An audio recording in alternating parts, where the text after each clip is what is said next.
వచ్చింది కానీ కార్డు రాలా. మీ కార్డు వచ్చింది, నాకు కార్డు వచ్చేసి. ఇది విచిత్రం. అదే కదా, అయిపోయింది. తర్వాత చూస్తే నేను ఆ పోలింగ్ బూత్కి వెళ్ళిన రోజున చూస్తే 4-5 ఎంట్రీలు ఉన్నాయి అక్కడ నా పేరుతో. మీ పేరు మీదే? నా పేరు మీద 4 లైన్లో ఉన్నాయి నా ఫోటోలు. ఒకటే పేరు ఒకటే ఫోటోవా? పేర్లు మారినాయా? పేరు సేమే, సేమ్ పేర్లు సేమ్ ఫోటోలు. ఏంట్రా అని చెప్పి తర్వాత అక్కడ అధికారిని అడిగితే చెప్పాడు. తర్వాత మా ఇంట్లో కూడా కనుక్కున్నాక ఈ ఫోన్ లో అప్లోడ్ చేశారు డీటెయిల్స్. అయిపోయాక కొడతారు కదా, బఫర్ అవుతా ఉంది. మళ్ళీ మళ్ళీ కొట్టింది, 4 సార్లు కొట్టింది. 4వ సారి రిసీవ్డ్ వచ్చింది. ఇది 4 అక్కడ రిజిస్టర్ అయింది. అంటే ముందు కొట్టిన 4 కూడా ఎంట్రీ అయిపోయింది. కార్డు మాత్రం ఒకటే వచ్చింది. ఓటు 4 ఉన్నాయి అక్కడ, లిస్ట్ లో 4 ఉన్నాయి. ఇప్పుడు అది మిగతా 3 పోతాయి.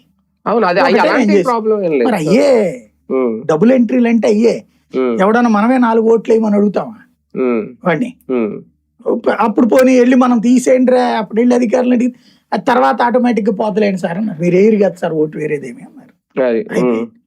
ఇట్లాగే ఉంటాయి. బేసిక్ గా ఏంటంటే చిన్న విషయాలు ఎక్స్పోజ్ చేసేటప్పుడు అతిగా చేస్తున్నాం, అసలు నిజాల్ని దాచేస్తున్నాం. ఇక్కడ పోయిన ఓటర్లలో మామూలుగా అయితే గనక 30-40 లక్షల ఓట్లు ఇతర రాష్ట్రాల్లో ఇతర దేశాల్లో ఉన్న వాళ్ళే పోవాలి. నేను లెక్కేసుకుంది 80 లక్షల దాకా తేడా వస్తుంది. ఎందుకంటే చనిపోయిన వాళ్ళు ఇప్పుడు 10 సంవత్సరాలు కదా సార్. అంటే 10 సంవత్సరాల్లో కనీసం 25 లక్షల మంది చచ్చిపోరా, ఆటోమేటిక్ గా ఉంటది. 10 సంవత్సరాలు 25 లక్షలు చనిపోయిన వాళ్ళు ఉంటారు. ఒకే మనిషి ఇప్పుడు ఫర్ ఎగ్జాంపుల్ నేను అద్దెలు కొన్న రోజుల్లో